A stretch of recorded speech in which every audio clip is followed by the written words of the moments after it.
Hello everyone and welcome back to our channel. If you're logged out of your Cloud account, it doesn't mean your account is gone. In most cases, you just need to reset your password the right way. And in today's tutorial, I'll show you exactly how to reset your Cloud password step by step and what to do if the reset email doesn't arrive. So let's get you back into your account.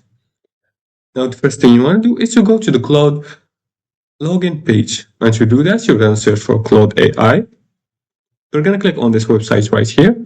As you can see, I'm already logged in. So we're just going to use incognito mode to enter we're not logged in. You're just going to click a random email, for example. And you're going to click .com.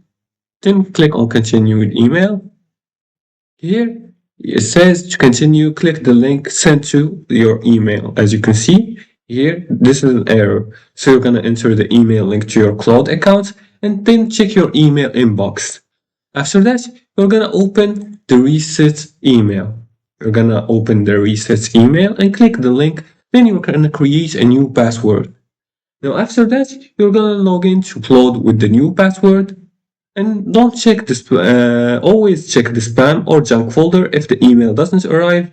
And don't request multiple reset emails too fast. Also use the same email you signed in up with and choose a password you don't use elsewhere. And that's how you reset your Cloud password in 2026. If you liked this video and found this helpful, please like and subscribe and leave a comment below the video if you have further more questions about this topic. Thanks for watching and see you again in the next tutorial.